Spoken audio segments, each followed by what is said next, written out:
Bien. Donc, bonjour et bienvenue à cette conférence dédiée aux études de droit et de sciences politiques. Cette conférence va vous être présentée par Madame Blegarbatchik, vice-doyenne de la faculté de droit et de sciences politiques, ainsi que Madame Lisanti, qui présentera justement la faculté de droit de Montpellier.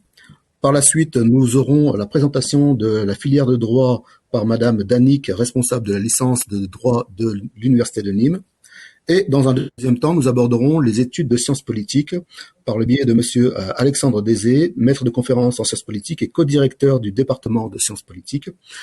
Puis Monsieur Savarez viendra nous présenter une nouvelle filière qui se met en place à la rentrée, qui est la bilicence d'économie et de sciences politiques. Monsieur Savarez est professeur de sciences politiques et président de la section de sciences politiques. Tout de suite, je laisse la parole à Madame Blegarbatchik pour nous présenter la filière de droit de Montpellier. Bien, bonjour à tous et tous. Je suis Cécile Lisanti, je suis professeure à la faculté de droit et sciences politiques de Montpellier, et avec ma collègue Katarina Grabatchik, qui est vice-doyenne de la faculté de droit, nous allons vous présenter la licence de droit de la faculté de droit et sciences politiques de Montpellier. Alors avec quelques éléments pour commencer, parce que la première question que sans doute vous vous posez en envisageant de candidater auprès de nous, c'est d'abord de savoir ce qu'est le droit, puisque pour la plupart d'entre vous, en tout cas, vous n'avez pas encore une connaissance très précise, ce n'est peut-être dans votre pratique quotidienne sans même vous en rendre compte. Le droit, on le définit comme l'ensemble des règles de conduite qui gouvernent les rapports des hommes dans la société et dont le respect est assuré par l'autorité publique. Alors cette définition qui peut paraître un petit peu générale, va renvoyer en réalité vers deux grandes catégories de disciplines qui sont le droit public d'une part et le droit privé d'autre part. Droit public et droit privé qui sont enseignés l'un comme l'autre au sein des facultés de droit et vers lesquels les étudiants se spécialiseront uniquement en troisième année de licence. Je reviendrai sur ce point. Alors pour vous dire quelques mots à la fois sur le droit public et le droit privé, pour que vous concrétisiez un petit peu plus ce dont il s'agit. On parle de droit public pour désigner les règles qui organisent l'État, les pouvoirs publics et qui finalement régissent leur rapport avec les particuliers, les autres États et également les entités internationales. Ceci nous renvoie à des matières telles que le droit constitutionnel qui est enseigné en première année, le droit administratif qui est enseigné en deuxième année, le droit des finances publiques ou encore le droit international et européen. Donc on est ici sur des questions qui vont intéresser plus particulièrement effectivement l'État, soit dans son organisation, c'est le cas par exemple du droit constitutionnel, ou comme je l'indiquais auparavant, l'organisation de l'État dans ses relations avec les particuliers, c'est le cas notamment du droit administratif.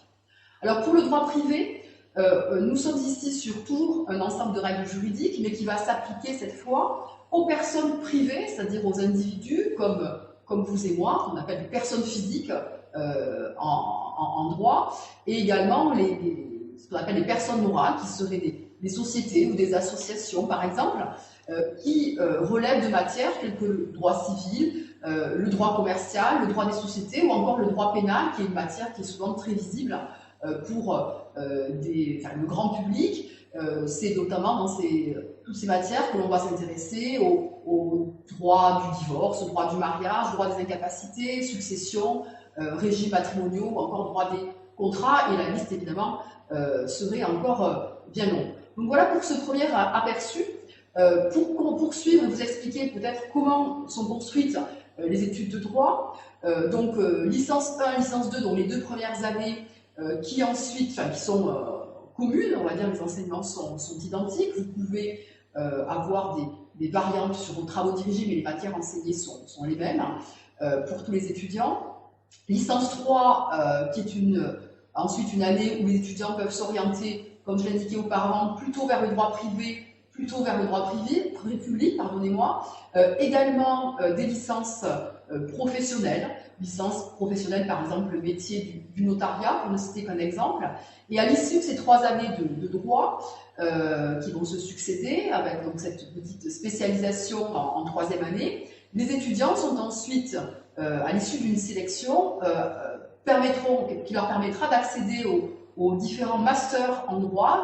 À Montpellier, il y a 40 30 masters en droit, 30 masters en droit qui vont permettre ensuite, en 2 ans, master 1 et master 2, donc il y a encore 2 années qui suivent, qui permettront, alors sous réserve le plus souvent de l'obtention d'un examen, je pense par exemple à la profession d'avocat, ou sous réserve de l'obtention d'un concours, je pense par exemple à la profession de magistrat, et bien d'accéder aux différentes professions juridiques qui sont ici indiquées pour les principales professions, avocats, notaires, magistrats, huissiers, mais également des métiers peut-être que vous connaissez moins, de juristes dans des compagnies d'assurance, dans des banques, de conseil juridique, conseil fiscal, tous les métiers également de la sécurité ou les concours d'administratif, des impôts, des douanes, de l'administration territoriale. Vous le voyez, les débouchés sont importants et peuvent mener à des professions qui sont extrêmement diverses. Donc voilà pour la construction et les métiers finalement du droit.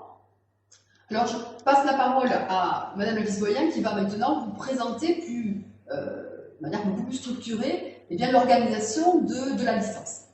Alors, bonjour à tous, enchantée. Alors, comment est organisée une licence en droit, puisqu'il s'agit de 3 années pendant lesquelles les étudiants devront acquérir un socle de connaissances et une culture générale juridique. Alors, une licence en droit est une licence généraliste, dans le sens où la spécialisation, comme tout à l'heure expliqué le professeur Lisanti, n'interviendra réellement qu'à partir de la 3e année, et plus précisément à partir de master. Pendant ces 3 premières années, il faudra que les étudiants puissent acquérir ce socle indispensable de connaissances en droit. En première année, la première année va être consacrée principalement à l'acquisition de la méthodologie du travail universitaire. Il y a un certain nombre d'exercices que les étudiants découvriront à la faculté, qui sont par exemple le commentaire du texte, le commentaire d'arrêt ou des cas pratiques, qui sont typiques à la science juridique, mais même certains types d'exercices qui ont pu être connus au lycée, je pense notamment à des dissertations, vont être aménagés dans une façon juridique. On est très particulier en droit, on réfléchit notamment de manière dichotomique. Très souvent, on va diviser tout notre travail en 2 parties, 2 sous-parties ou 2 sous-parties. Ces raisonnements dichotomiques souvent perturbent un peu les étudiants quand ils arrivent en première année, puisqu'il n'est pas tout à fait exact à celui qu'ils ont pu connaître quand ils ont construit par exemple la dissertation en français ou en philosophie. Donc cette première année, c'est l'acquisition de cette méthodologie du travail universitaire, c'est l'acquisition du vocabulaire juridique. On n'est pas en sachant lire un contrat par exemple commercial, on n'arrive pas en sachant décortiquer un arrêt, donc tout cela, il faut l'apprendre en première année. Et c'est la raison pour laquelle toutes les matières en première année vont être imposées aux étudiants. En 2e année, on va consolider les connaissances qui ont été acquises en première année, toujours avec les matières fondamentales et générales, mais au 4e semestre, donc au 2nd semestre de la 2e année, les étudiants pourront pour la première fois choisir un certain nombre de spécialités, savoir déjà quelles sont les matières qui leur plaisent plus ou moins dans la famille des matières juridiques. Mais la spécialisation interviendra progressivement en 3e année. C'est là où au 6e semestre, les étudiants pourront faire le choix et devront faire le choix entre soit un parcours en droit privé, soit un parcours en droit public. C'est également l'année, et j'y reviendrai tout à l'heure, où les étudiants peuvent éventuellement partir à l'étranger dans les cadres de ce qu'on appelle la mobilité internationale. Pour les étudiants qui vont se rendre compte que, par exemple, les études langues ne les intéressent pas et qu'ils souhaiteraient s'insérer dans la vie professionnelle à l'issue de la licence, ils pourront intégrer une de 3 licences professionnelles que nous proposons à la faculté, qui sont 2 licences juridiques, métier du notariat et assistant juridique, et une 3e licence qui est une licence pluridisciplinaire qui est consacrée à la qualité, hygiène, sécurité, santé et environnement. L'objectif d'une licence professionnelle, c'est pouvoir commencer à travailler dès la 3e, l'obtention du diplôme de la licence, et ces étudiants n'ont pas vocation à poursuivre dans l'immédiat leurs études lors d'un master. La licence en droit est une licence donc générale et qui attire de très nombreux étudiants. Pour donner un exemple et un chiffre un peu plus précis, nous avons chaque année plus de 1500 étudiants en première année. Compte tenu qu'il est impossible d'offrir un accompagnement individuel et individualisé à 1500 étudiants, la faculté de droit et l'université de Montpellier ont essayé de mettre en place des dispositifs qui permettent aux étudiants d'être accompagnés. Une des principales difficultés ou des challenges de la licence, c'est l'autonomie. Un étudiant doit être autonome en arrivant à la faculté. Il devra par lui-même organiser son temps de travail. On ne va pas vérifier ses absences ou ses présences aux cours magistraux, la présence aux travaux dirigés, on y reviendra tout à l'heure, va être précisée et vérifiée. Les étudiants viennent parce qu'ils ont un projet professionnel derrière. Nous ne sommes pas là pour vérifier les absences, relever les absences. Ce qui peut être parfois un peu déconcertant lorsqu'on se retrouve dans un grand amphithéâtre de 500 personnes à suivre le cours. C'est la raison pour laquelle on propose, avant même la rentrée universitaire, des séances de tutorat. Les séances de tutorat sont des séances totalement gratuites sur un mode de volontariat qui sont encadrées par les enseignants de la faculté de droit et de sciences politiques et qui sont organisés, conduits par les tuteurs qui sont recrutés parmi les étudiants de master. Avant même la rentrée universitaire, cette association propose un premier stage de pré-rentrée, puis tout au long des années, des séances d'approfondissement et d'explication des méthodologies ou de points qui n'auraient pas été compris en cours ou en travaux dirigés. Et nos étudiants qui suivent ces séances de tutorat, la plupart du temps, réussissent sans trop de grandes difficultés en première, deuxième et troisième année, puisque le tutorat accompagne les 3 années de la licence en droit. Pour les étudiants, puisque parmi 1500 étudiants, il peut y avoir des étudiants qui se sont trompés ou qui n'ont pas choisi la voie qui leur convenait dès le départ, l'Université de Montpellier propose un dispositif RRR, réagir, réussir, rebondir, réussir. C'est pour proposer une réorientation à l'issue du premier semestre. Donc pour les étudiants qui se rendent compte que le droit n'est pas la voie choisie, ils pourront, à l'issue du premier semestre, être réorientés avec un accueil et un suivi d'un service dédié et des psychologues qui sont là pour accompagner les étudiants dans ce choix. Pour les étudiants qui souhaiteraient travailler davantage, la faculté propose également un collège de droit qui est une formation d'excellence, qui est un diplôme universitaire. Alors, on ne le trouvera pas notamment dans le Parcoursup. C'est une formation à laquelle on postule une fois lorsque nous sommes admis à la faculté de droit et qui propose aux étudiants donc volontaires d'approfondir certains points, d'avoir des cours et des cols en plus et des cours pendant le mois d'avril et mai lorsque les cours de cursus normal sont terminés. Nous avons également un système de passerelle et de réorientation qui est proposé aux étudiants. Depuis plusieurs années, nous avons un partenariat avec le lycée Mermoz dans ce qu'on appelle le prépa Cachan, qui est en réalité le prépa de l'ENS Rennes, donc de l'École nationale supérieure de Rennes. C'est une prépa intégrée où les étudiants suivent une partie de cours à la faculté de droit et une partie de cours au lycée Mermoz. Et à l'issue de 12 années de préparation, les étudiants peuvent soit, s'ils ont réussi le concours, intégrer l'institut pour lequel ils passaient le concours, soit éventuellement continuer leur cursus en droit en 3e année. À côté de ce prépa, nous avons également créé un système de réorientation et passerelle, c'est-à-dire qu'on peut très bien rejoindre la 2e ou la 3e année de droit en demandant une équivalence, à condition toutefois qu'on a suivi un cursus proche de celui de droit. Enfin, un dernier mot sur la mobilité internationale.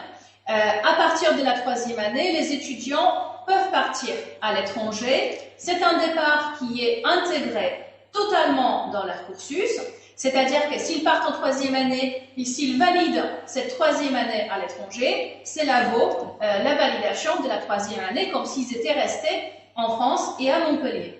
Nous avons une quarantaine de conventions et de partenariats, à la fois dans le cadre du programme Erasmus+, donc on a des partenariats avec des universités européennes, mais nous avons également un certain nombre de partenariats avec les universités à l'étranger, en Amérique du Sud, aux États-Unis, au Canada, mais aussi en Chine et dans certains pays, notamment de l'Afrique du Nord.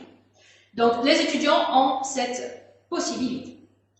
Alors, pour donner peut-être un exemple plus concret, voici les exemples de la première année de licence. Ce qui s'affiche dans la première diapo, c'est votre semestre 1, puis dans un second diapo, on affichera tout à l'heure le semestre 2.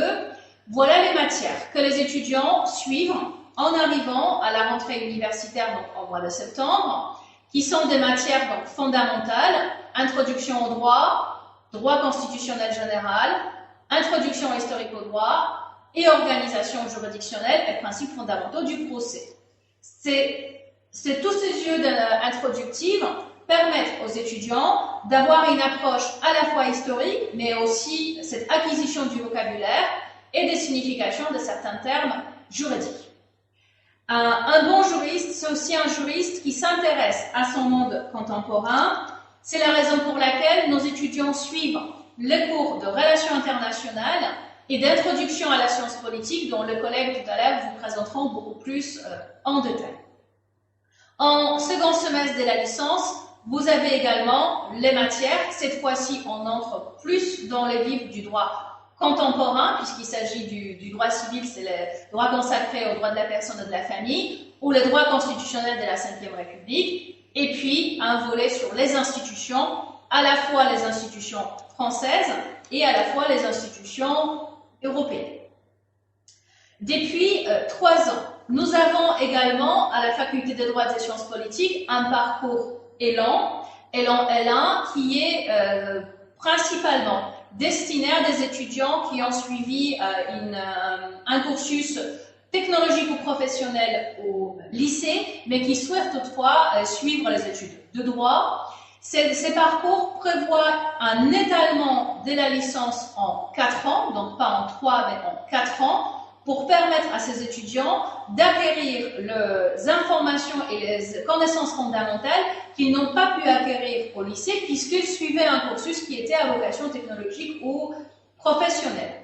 L'objectif de ce parcours Élan, donc là vous avez donc l'exemple du semestre 1 et je vous affiche également le semestre 2, c'est de suivre une partie des cours de la première année avec des parcours spécifiques donc, de ce dispositif Élan qui permettent d'acquérir les connaissances en méthodologie juridique, en histoire, en géopolitique, en connaissance du monde contemporain, mais également en expression orale, l'ensemble du dispositif pour permettre à ces étudiants de réussir leur parcours en droit.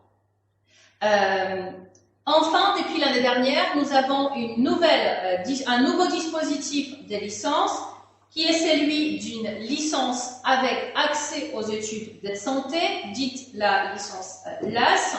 C'est un parcours c'est une voie spécifique d'accès aux études de santé qui est issue de la réforme de santé qui est intervenue donc à la fin de l'année 2018. Les étudiants suivent les études de droit, mais ils sont dispensés d'une partie des matières juridiques pour pouvoir suivre une mineure santé, donc qui équivaut à 12 crédits dans leur parcours. Et s'ils ont réussi leur première année en droit dans la mineure santé de 12 crédits, ils ont la possibilité de se présenter au concours de médecine à l'issue de leur première année. Voilà donc les 3 parcours que nous proposons en droit aux étudiants qui souhaitent donc intégrer un parcours juridique. Je redonne la parole à Madame Lisanti pour dire un dernier mot sur les statistiques de réussite en licence en droit. Alors, un dernier mot qui sera bref. C'est vrai que les chiffres peuvent paraître un petit peu sévères. Nous n'avons pas encore les chiffres de l'année 2019-2020, d'où les chiffres de l'année 2018-2019.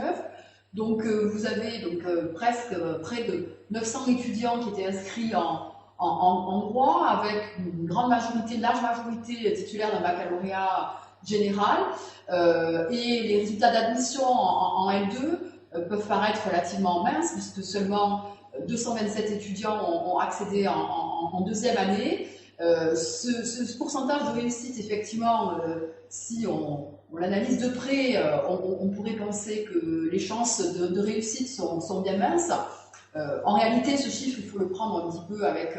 il faut l'adapter parce que déjà, il y a un certain nombre d'étudiants qui arrêtent en cours d'année. Donc, en réalité, il y a déjà beaucoup moins que 899 étudiants qui se présentent. Et souvent, les difficultés qui peuvent naître sont des difficultés de méthodologie qui vont s'acquérir au fil du temps. Donc, il ne faut pas être dissuadé si vous avez envie d'être étudiant en droit par ce chiffre. Vous avez ensuite un détail des taux de réussite par filière. Les faibles pourcentages de réussite des bacs professionnels et technologiques nous ont conduit effectivement à proposer la filière Élan qui a été présentée par Madame le vice-doyen. C'est au moment de la sélection via Parcoursup que la commission d'examen des vœux décide d'orienter des étudiants vers cette filière Élan, qui n'est absolument pas une sanction pour les étudiants qu'on a mis en voie, mais bien au contraire, une aide à la réussite avec des résultats qui, pour l'heure, nous paraissent satisfaisants, et on espère que les résultats justement de ces filières vont être largement rehaussés grâce à la filière Élan. Je vous remercie pour votre attention et avec Madame la vice-doyenne, nous vous invitons, donc, si vous êtes toujours intéressé par notre formation, et bien à déposer vos candidatures via la plateforme Parcoursup dont vous avez les coordonnées sur cette image. Bonne fin de journée. Merci à vous. On va passer maintenant directement à la présentation de la filière et des spécificités de droit de Nîmes, présentée par Madame Danique. À vous la parole. Bonjour à toutes et à tous. Je vous remercie de m'accueillir aujourd'hui pour vous présenter la licence de droit à Nîmes. Je vais être très brève car les explications qui vous ont été données par la faculté de droit de Montpellier ont été très claires et vous ont bien détaillé l'ensemble des dispositifs et les spécificités de la licence en droit. Donc moi, je m'appelle Olivia Danique, encore une fois, je suis responsable de la licence 1 en droit et maître de conférences en droit international et européen. Donc on aura l'occasion de se retrouver, si vous choisissez cette discipline, au premier et au second semestre de la licence 1. Donc tout ce qui vous a été dit était très clair. Je vais revenir un petit peu simplement sur les spécificités de l'université de Nîmes. Je dirais que la plus grande spécificité, finalement, c'est lié à la taille de notre université.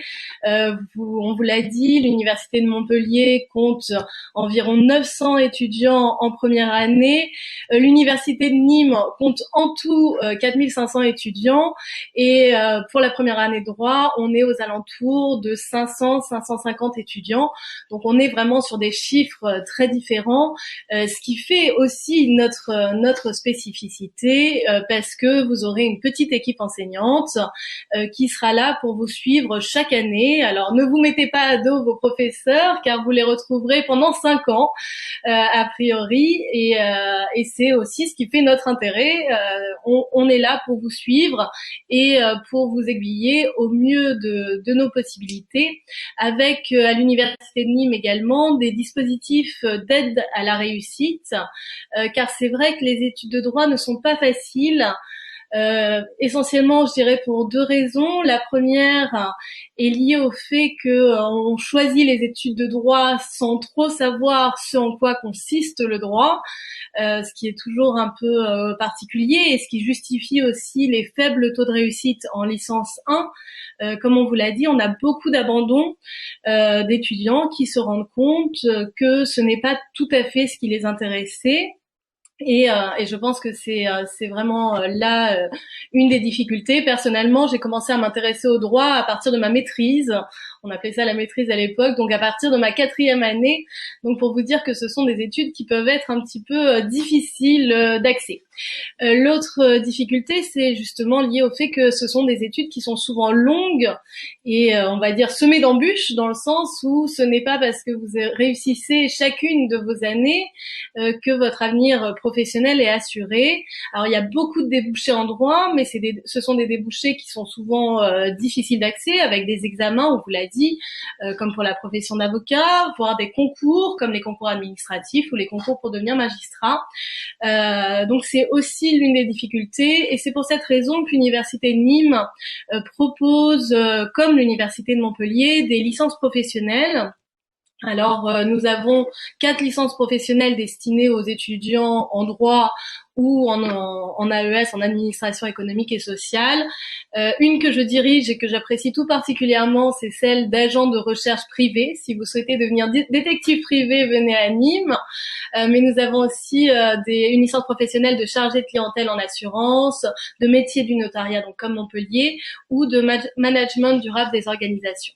Donc c'est vrai qu'on dit que ce sont des études longues, mais vous avez la possibilité quand même, si vous vous rendez compte que ce n'est pas pour vous, à l'issue de la licence 2, d'entrer dans une licence professionnelle, donc en licence 3, et ainsi d'avoir un bagage professionnel suffisant pour intégrer le marché du travail dès la 3e année.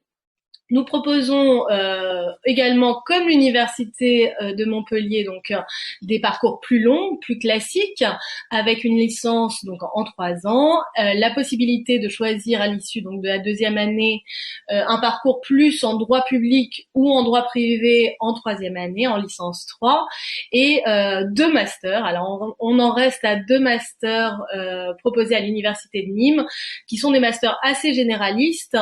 Un master en droit public, qui est le master droit des collectivités territoriales et qui vous permet essentiellement de préparer les concours administratifs, et un master en droit privé qui est un master d'enseignement clinique du droit des affaires et qui lui a vocation à vous préparer soit au métier de juriste en entreprise notamment, soit à l'examen pour passer le barreau et ainsi devenir avocat.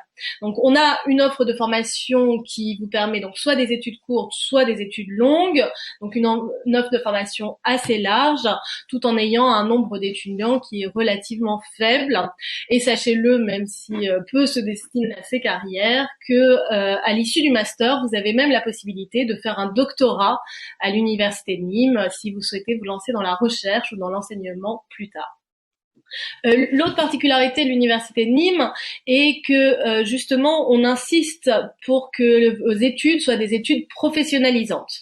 Cela signifie que le stage aura une place essentielle dans vos études. Il sera obligatoire dès la 3e année, dès la licence 3 de droit, mais vous aurez la possibilité de faire des stages dès la 1re année, justement pour vous imprégner un peu de ce monde du travail un peu particulier et voir si concrètement ces études vous mènent à un métier qui a vocation, qui pourrait vous plaire.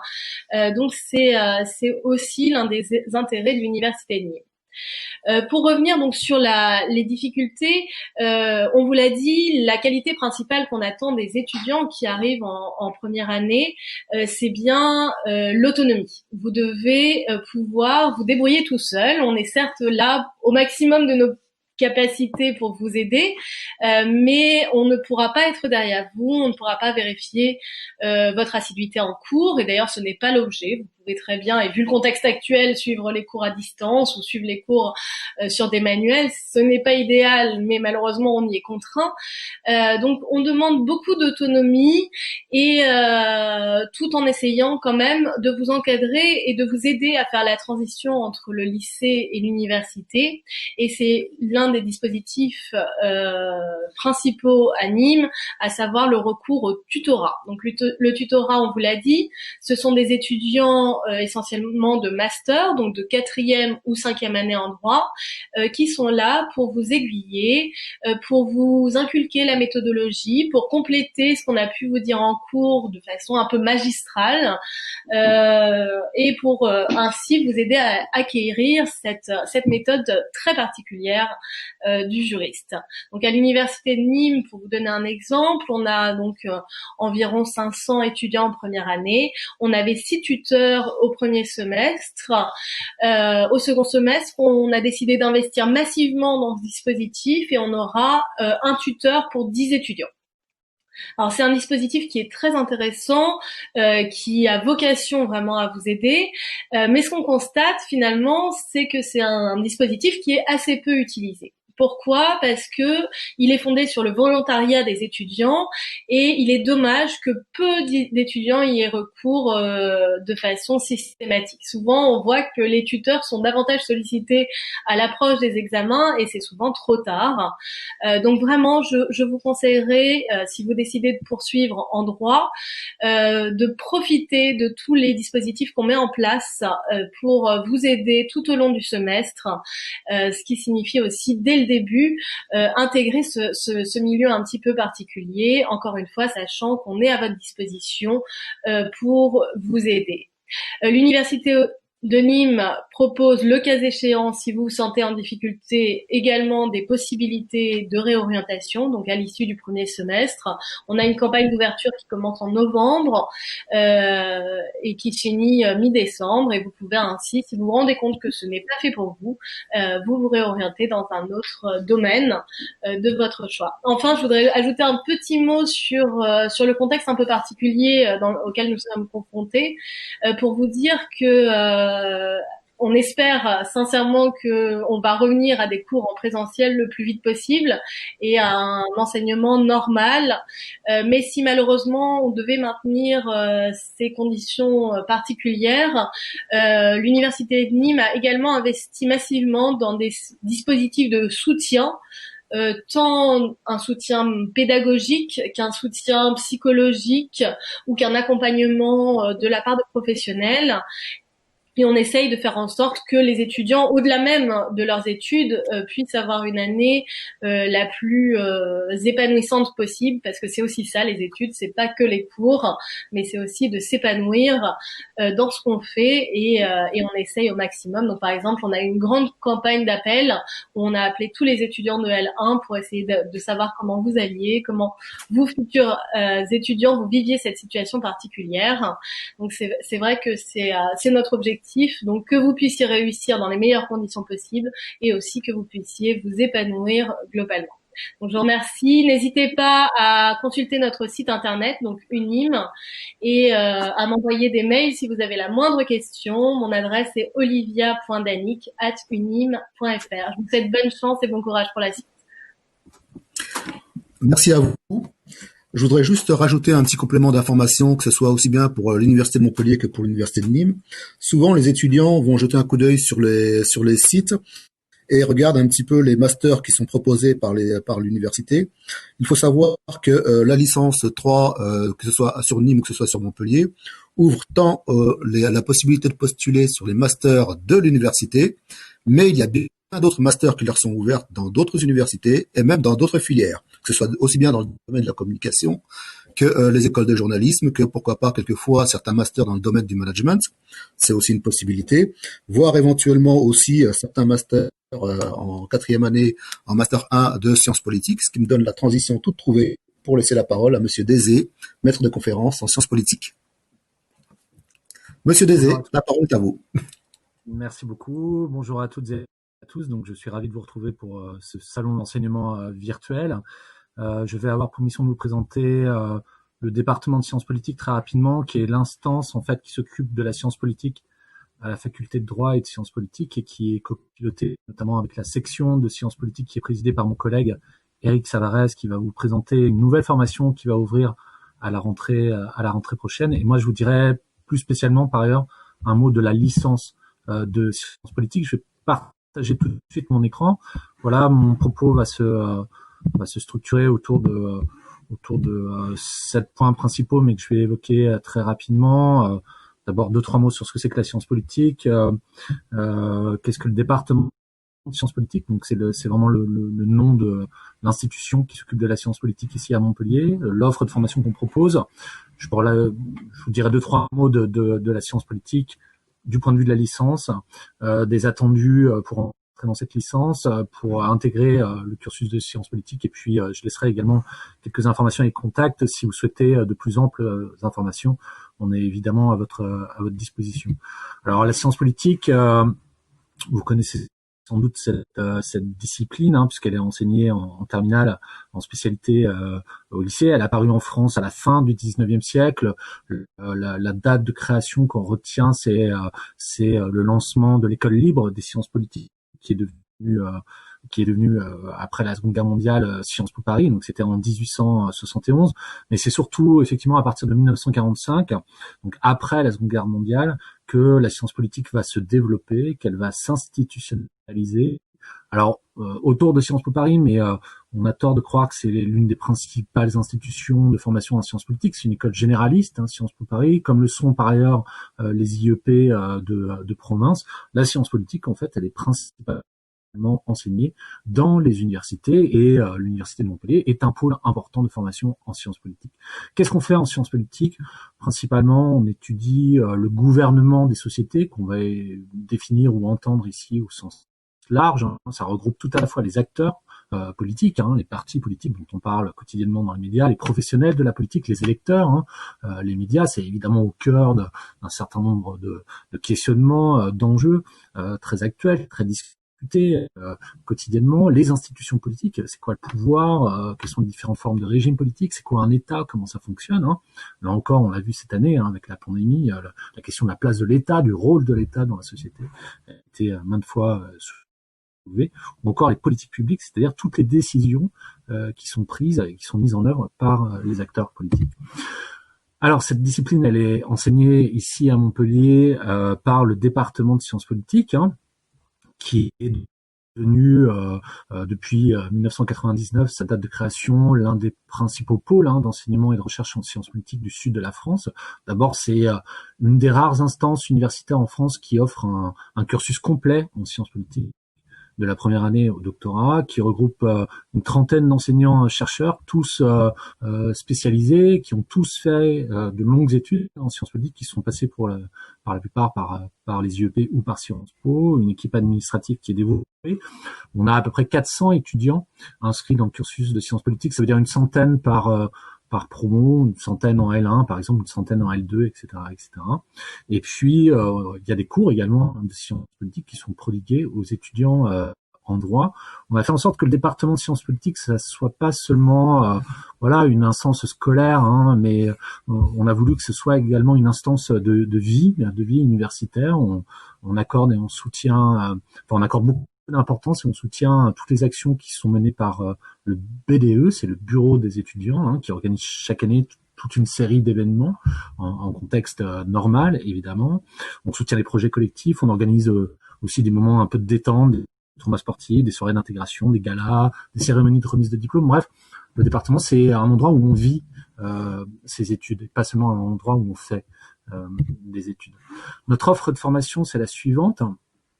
Il y a donc une licence de sciences politiques qui s'effectue en 3 années, et puis tout prochainement donc une bilicence économie et sciences politiques qui va ouvrir en 2021. Mais je vais laisser mon collègue Eric Savarez vous en parler dans quelques instants. Et puis comme vous le voyez, cette licence, elle débouche normalement, puisque c'est le schéma universitaire européen qui fonctionne désormais. C'est le système LMD, donc une licence qui débouche sur une offre de master en 2 années, un master 1 généraliste et des master 2 de spécialisation, et éventuellement après le master 2 recherche, vous pouvez également entamer un doctorat de sciences politiques, ce qui vous amène à un bac plus 8, bac plus 10. Alors, pour vous parler plus spécifiquement de la licence de sciences politiques. Alors, ce qu'il faut dire d'abord, c'est que c'est une formation qui est certifiée ISO 9001, c'est-à-dire chaque année, la licence est auditée, et chaque année, la qualité de l'offre de formation qu'on propose, la qualité de l'encadrement pédagogique et administratif est inspectée en quelque sorte. Et la licence de sciences politiques bénéficie de cette norme de qualité qui atteste justement son caractère d'excellence, en quelque sorte, quoi. Cette formation donc est certifiée ISO 9001 depuis 2016.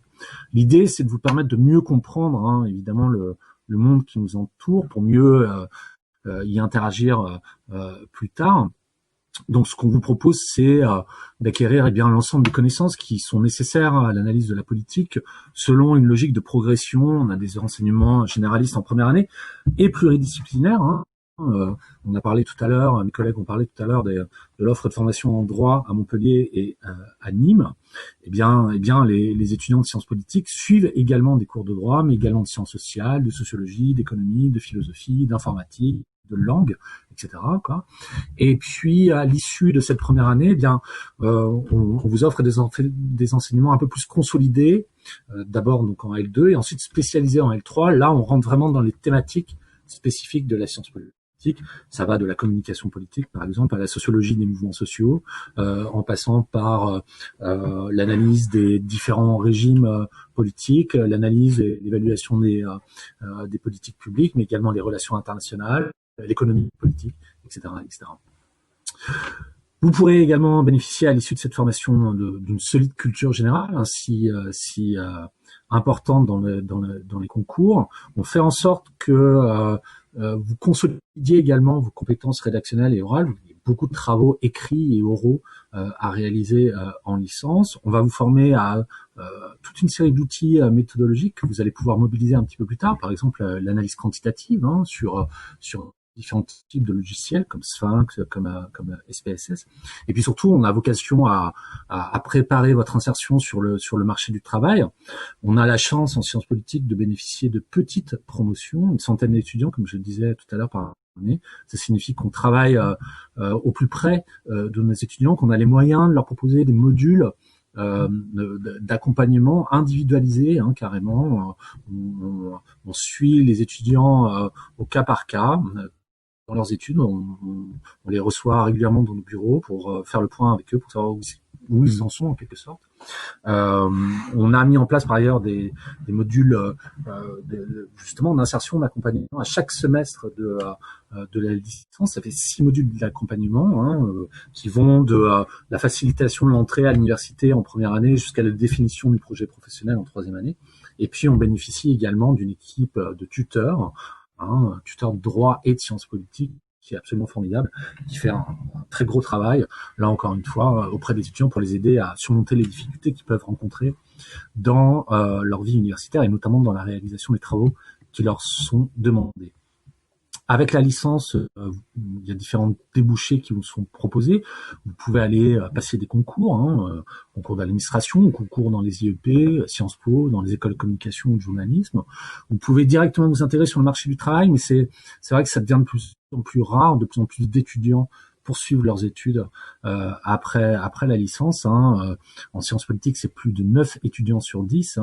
Donc, de fait, on a également prévu au sein du département de sciences politiques une offre en master. Je ne vais pas m'y arrêter parce qu'elle ne vous intéresse pas directement, mais il faut considérer le master comme une formation à la fois généraliste et de spécialisation. Alors généraliste parce que c'est la première année d'une voie professionnalisante qui va vous amener vers un secteur particulier du travail. On va encore renforcer vos compétences théoriques et pratiques en sciences politiques, en méthodes appliquées des sciences sociales. On va commencer également à vous former à la recherche scientifique. Ça, c'est plus spécialement pour ceux qui souhaitent ensuite devenir enseignants ou chercheurs en sciences politiques.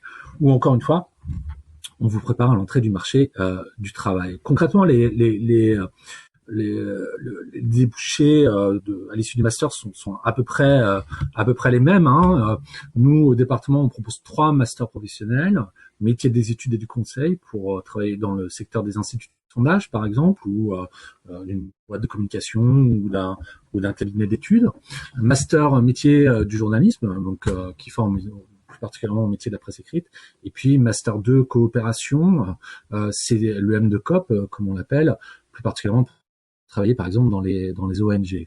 Alors la deuxième année de master là, c'est une année qui est vraiment super hein, pour tous les étudiants. Vous avez 5 mois de formation intense à l'université non plus par des enseignants de l'université, mais par des professionnels hein, du secteur, des journalistes qui travaillent dans de grandes rédactions pour le master journalisme, des directeurs d'instituts de sondage pour le M2Co, des responsables d'ONG pour le M2COP. C'est eux qui viennent vous faire cours. Et puis vous enchaînez ensuite sur 6 mois de stage. Et ce qu'il faut savoir, c'est que contrairement à ce qu'on dit à propos de l'université est tout sauf une fabrique à chômeurs, au contraire. Hein. L'université, c'est vraiment une instance qui prépare très bien au marché du travail, qui insère bien, qui professionnalise bien ses étudiants. Nous, vous voyez, par exemple, dans le M2Co, alors j'ai mis 85% de diplômés ont un emploi très rapidement après la diplomation du M2Co. 85%, là, on parle de 85% de 15 étudiants, quoi. Donc ça veut dire que chaque promo comporte à peu près 1 ou 2 étudiants qui en fait non pas ne trouvent pas d'emploi après, mais décident finalement que par exemple les métiers des études et du conseil, c'est finalement pas ce qu'ils veulent faire et ils s'orientent ailleurs, quoi. Mais retenez bien, hein, on a un taux d'insertion professionnelle très élevé à l'université, en moyenne c'est 90% dans les 30 mois qui suivent la diplomation. 30 mois ça peut paraître long, mais évidemment des étudiants trouvent très rapidement, d'autres trouvent un peu plus lentement, quoi. Mais très concrètement, retenez bien ça, avec un diplôme de l'université, vous avez de très très grandes chances de trouver un travail. Il y a également un master recherche qui est bilingue. Là encore une fois, c'est pour vous préparer au métier de la science politique, l'enseignement et la recherche. Quelques données donc sur les indicateurs, ce qu'on appelle les indicateurs de performance hein, des formations en sciences politiques. Alors pour la licence, vous voyez, en licence, on a très haut taux de réussite, mais je vais y revenir dans un instant, c'est parce qu'on sélectionne très fortement à l'entrée, et je vais revenir sur ces modalités de sélection. Taux de poursuite après la L3, d'études après la L3 à 96%, et vous voyez ici quelques indicateurs qui proviennent de nos enquêtes de satisfaction, qu'on réalise chaque année auprès de nos étudiants pour savoir s'ils sont satisfaits de l'offre de formation qu'on leur propose. Et vous voyez, globalement, on a des étudiants qui sont très satisfaits. Et nous, en général, on est très satisfaits par ailleurs de nos étudiants.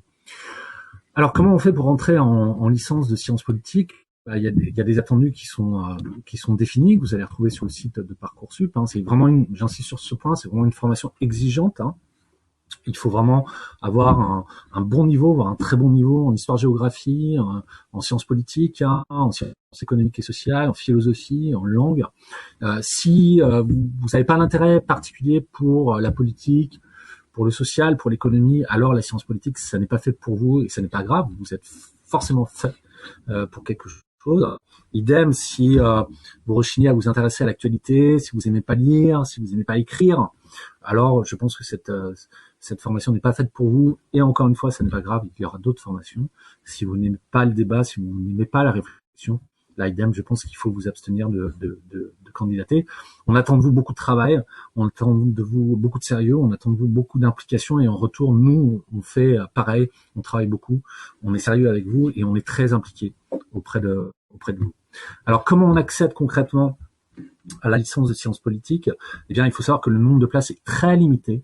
À partir de la rentrée prochaine, il n'y aura plus que 70 places en licence 1 de sciences politiques, pour la simple raison que on a fait de la place aux 30 étudiants de la bi-licence sciences politiques économiques qui va ouvrir à la rentrée prochaine. 70 places, c'est très peu, sachant qu'on a eu 2500 candidatures en 2019-2020, donc pour l'année qui est en cours. Ça signifie vraiment qu'il faut que vous réfléchissiez et preniez le temps de la réflexion hein, concernant votre candidature. Concrètement, tous les très bons étudiants dans les matières que j'ai évoquées ont des chances de rentrer dans cette licence, mais là, je le regrette, hein, mais je tiens à le signaler malgré tout, la concurrence est très forte à l'entrée. Si vous n'arrivez pas à rentrer dans la licence 1 sciences politiques, vous pouvez toujours faire une première année de licence dans une autre formation avec des disciplines proches de la science politique, l'économie, la philo, la socio, les sciences sociales. Vous validez cette première année et ensuite vous revenez vers nous pour candidater en L2 ou en L3 par le système de ce qu'on appelle les équivalences. Quand vous êtes en économie, par exemple, vous pouvez toujours candidater une fois que vous avez validé votre première année, en licence 2 de sciences politiques. Si vous avez obtenu des bons résultats, si on peut lire votre motivation à travers votre dossier, alors vous avez des chances également que votre candidature soit retenue. L'admission en master se fait également sur dossier et sur entretien. Voilà, j'en ai terminé. Quelques coordonnées ici pour nous joindre. Alors l'adresse postale, mais le département a son propre site internet où vous pouvez retrouver toutes les informations que je viens de vous donner.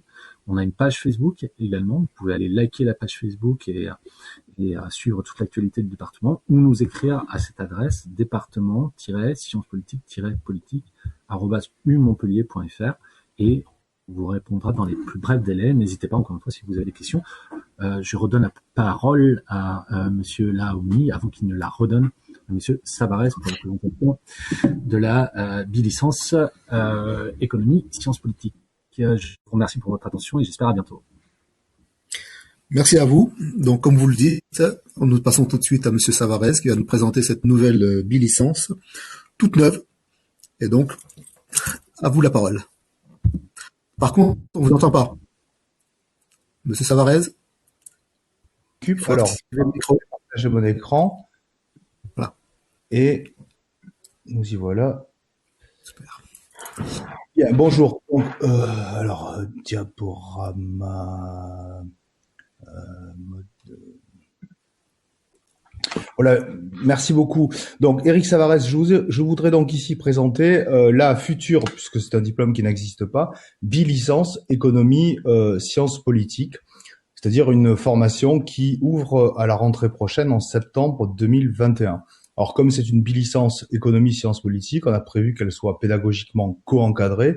C'est la raison pour laquelle il y aura un responsable pédagogique à la faculté d'économie et un responsable pédagogique à la faculté de sciences politiques, puisque les cours vont être dispensés sur 2 sites, en faculté d'économie et en sciences politiques, en économie avec les étudiants en sciences éco et en sciences politiques avec les étudiants en sciences politiques. Alors, je vais commencer par une présentation assez générale.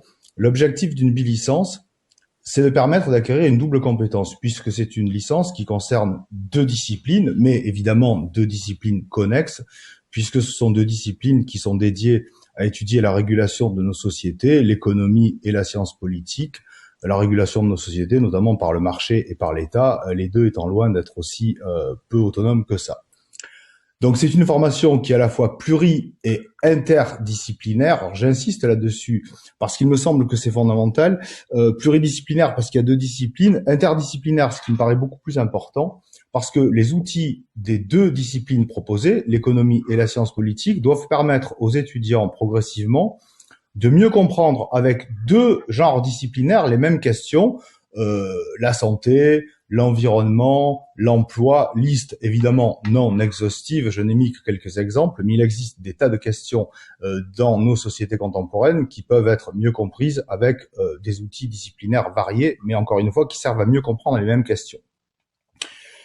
Pour continuer la présentation, je voudrais souligner qu'il s'agit d'une bilicence. On me pose souvent la question, c'est pas une double licence, c'est-à-dire qu'au terme de la formation, on va pas donner aux étudiants qui auront réussi une licence sciences politiques et une licence d'économie. On va leur donner une bilicence, c'est-à-dire un diplôme original, un seul diplôme original, qui atteste d'une double compétence, ce qui a conduit à la création d'une mention spéciale hors nomenclature, la mention économie sciences politiques, qui sera associée à cette formation. Enfin, il faut préciser, toujours au titre de présentation générale, qu'il s'agit d'une formation très sélective, puisque nous aurons à l'ouverture 30 places. On commence avec, en gros, la valeur d'un groupe de TD. Donc, une formation très sélective. Et j'ajoute une formation unique en France. Il existe un diplôme relativement proche, mais qui est plutôt un diplôme droit économie. Là, c'est une formation économie sciences politiques. Et à ce jour, à ma connaissance, l'Université de Montpellier est la seule qui propose l'ouverture de cette formation. Donc, nous sommes heureux de pouvoir la proposer à partir de septembre 2021. Quelles sont les compétences attendues des candidats qui voudraient intégrer cette formation ? Bien sûr, il faut être honnête et le dire maintenant. Qui dit bilicence dit exigence augmentée. Pourquoi ? Parce que pour avoir des chances d'être admis dans cette formation, d'être sélectionné, Il va falloir satisfaire aux attendus nécessaires à réussir en licence de sciences politiques et aux attendus nécessaires à réussir en licence d'économie. Et donc, il va falloir avoir validé un certain nombre de compétences. On les valide en principe par de bons résultats au lycée dans un certain nombre de domaines. Alors, ça concerne d'une part l'histoire, les sciences économiques et sociales, la science politique, puisqu'il faut avoir un socle de connaissances générales et de compétences générales en sciences sociales. Dans le domaine scientifique également, il va falloir témoigner d'une solide compétence en mathématiques et en statistiques. Pourquoi ? Parce que les mathématiques et les statistiques sont indispensables à réussir en économie, mais aussi indispensables pour apprendre les méthodes quantitatives en sciences politiques dont parlait précédemment mon collègue Alexandre Dezay. Donc des compétences dans les sciences sociales, des compétences dans le domaine scientifique, particulièrement en mathématiques et en statistiques, et puis des compétences aussi dans le domaine de la littérature et de la philosophie. Il nous semble qu'il faut avoir des étudiants qui témoignent d'une solide culture générale, d'une bonne capacité d'expression orale et écrite, d'une bonne capacité de synthèse. Je dirais que les attendus d'une formation de ce type, me semble-t-il, c'est qu'il faut montrer des compétences dans le domaine des chiffres, si je puis dire, et dans le domaine des lettres. Et c'est ce qui fait un peu, peut-être, la particularité de cette formation, en tout cas en matière d'attendus. Comment cette formation va-t-elle être organisée ? Les étudiants suivent des enseignements dans deux facultés. D'abord à la faculté d'économie, ils y suivront des enseignements d'économie. Ensuite à la faculté de droit et de sciences politiques, où ils suivront des enseignements de sciences politiques. Il y a donc deux adresses et deux sites à retenir. Le site de Richter, vous avez l'adresse en encadré en dessous, où seront dispensés les enseignements d'économie. Le site rue de l'Université, où seront dispensés les enseignements de sciences politiques. Alors, je me suis empressé de souligner entre parenthèses que le transport de l'un vers l'autre prend une vingtaine de minutes en tramway, tout compris, et que, évidemment, on va faire en sorte quand même que les cours de sciences politiques et d'économie soient regroupés de façon à ce que les déplacements ne soient pas incessants. Il y a une organisation à acquérir au début et puis ça devrait se passer de manière assez fluide. Par simplification, on a également décidé, puisque comme le rappelait mon collègue, on a fait un peu de place pour les étudiants en bilicence. Donc il y aura 30 étudiants qui s'inscriront en bilicence. Par simplification, on a choisi que les inscriptions se fassent toutes à la faculté de droit et de sciences politiques pour éviter qu'il y ait une complexité administrative trop grande pour les étudiants. Donc à retenir les deux sites et les deux adresses, à retenir également que les candidats à une admission peuvent obtenir soit des renseignements administratifs à l'adresse qui a été créée ecosciencepo-candidature@dumontpellier.fr, adresse générique qui atterrit dans la boîte mail de la responsable administrative et pédagogique du département de sciences politiques et dans son équivalent à la faculté d'économie. Et puis une adresse générique ecosciencepo-responsable@dumontpellier.fr qui atterrirait dans la boîte mail du responsable pédagogique en sciences politiques et du responsable pédagogique en sciences économiques. Celui qui répondra sera celui qui sera concerné évidemment par les questions en fonction du genre disciplinaire. Quelques mots sur les maquettes d'enseignement. Alors, comme c'est une licence, bien sûr, elle est architecturée autour de 6 semestres avec un bloc de compétences fondamentales, un bloc de compétences complémentaires et un bloc de compétences transversales dans chaque semestre. Ce qu'il faut observer, c'est que, évidemment, on suit une logique de progression. La première année, ce sont des enseignements plutôt très généralistes. C'est vrai pour l'économie, c'est vrai pour la science politique. La seconde année, on spécialise un peu plus. La troisième année, on rentre dans des thématiques un peu plus spécialisées. Ce qu'il faut retenir ici, c'est que puisque c'est une licence bidisciplinaire, dans chaque bloc de compétences, par exemple le semestre 1, compétences fondamentales, on a 2 cours de sciences politiques, 2 cours d'économie. Dans le bloc de compétences complémentaires, c'est pareil. Par simplification, les 2 premiers cours sont des cours de sciences politiques, les 2 suivants sont des cours d'économie, et ainsi de suite pour les semestres 1, 2, 3, 4, 5, 6. Autrement dit, il y a bien l'idée de mobiliser les compétences des 2 disciplines. Alors évidemment, au début, introduction à la science politique et vie politique française, ce sont des enseignements très généralistes. Principe d'économie et histoire des faits économiques, c'est pareil. Mais vous voyez que par exemple, quand on continue un petit peu, on va avoir par exemple dans le semestre 4 des cours de théorie politique, de démographie économique, de mathématiques pour économistes, autrement dit des cours plus spécialisés. Et l'architecture est la même pour chaque semestre. Alors, ça veut dire que l'interdisciplinarité est active. On peut ajouter ce principe de base qui nous a paru très important.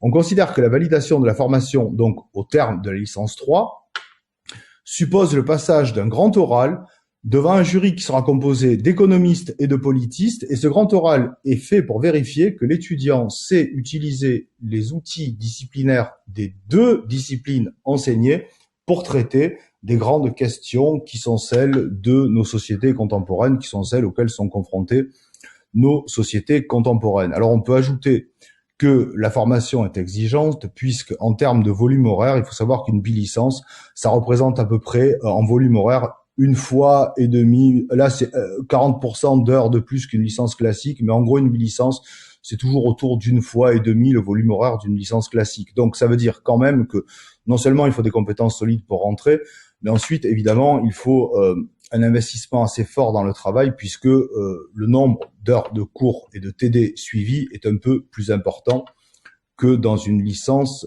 classique. Quels sont les débouchés attendus et les poursuites d'études?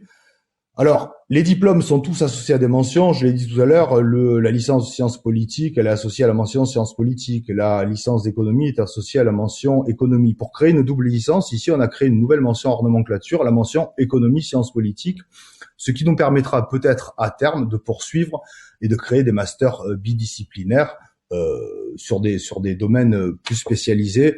Mais je dirais que le fait d'avoir créé cette mention permet d'abord de définir l'originalité de la formation et puis peut-être permettra de continuer après. Alors, les titulaires d'une bilicence, économie, sciences politiques, doivent pouvoir candidater à la fois dans les meilleurs masters d'économie, puisqu'ils auront suivi tous les cours fondamentaux d'une licence d'économie, et dans les meilleurs masters de sciences politiques, puisqu'ils auront également suivi tous les cours fondamentaux de sciences politiques.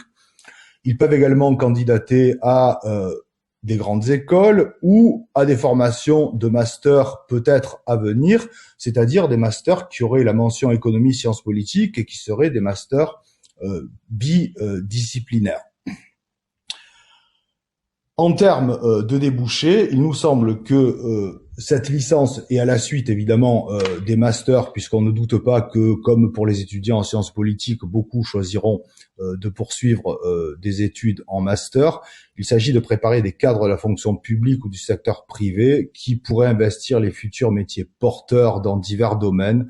Ça peut être l'énergie, l'environnement, la santé, le conseil économique, le consulting, l'aide à la décision, l'évaluation des politiques publiques. J'ai mis un certain nombre de choses, les projets de développement, la gouvernance transnationale, liste évidemment non exhaustive, mais on connaît aujourd'hui les différents secteurs porteurs de métiers porteurs et de promesses d'embauche, et c'est la raison pour laquelle cette liste n'est pas exhaustive, mais elle me paraît fondamentale. Voilà, je développe pas plus que ça. Et je reste évidemment à votre disposition pour ceux qui voudraient, je rappelle les adresses génériques, pour ceux qui voudraient recueillir des informations. Nous sommes bien entendu à leur disposition pour compléter les informations que je vous ai données. Merci beaucoup. Merci, Monsieur Savarez. J'ai une question à vous poser. Pour avoir ces informations-là, est-ce que ce sera indiqué sur le site du département de sciences politiques ou sur le site de économie, la fac d'éco? Ça sera indiqué sur les deux sites, c'est-à-dire qu'on a choisi que si un étudiant va sur le site de la fac d'éco, il pourra voir qu'il existe cette bilicence. Même chose s'il va sur le site du département de sciences politiques ou de la faculté de droit des sciences politiques. On a décidé que tout serait dédoublé, sauf l'inscription administrative. D'accord. Donc merci à tous pour votre présentation de ces filières de droit et de sciences politiques qui me semblent assez complètes. Néanmoins, avant de clore, je vous invite pour plus d'informations à l'issue de cette conférence à naviguer sur les sites du salon de l'enseignement supérieur, mais aussi penser à aller directement sur le site des universités et ne pas rester uniquement sur le site généraliste de l'université, mais à aller jeter un coup d'œil en entrant directement sur le site des différents départements, que ce soit aussi bien le département de droit que le département de sciences politiques. Merci de votre attention et au plaisir de vous revoir bientôt. Merci à tous. Au revoir. Au revoir. Merci, au revoir.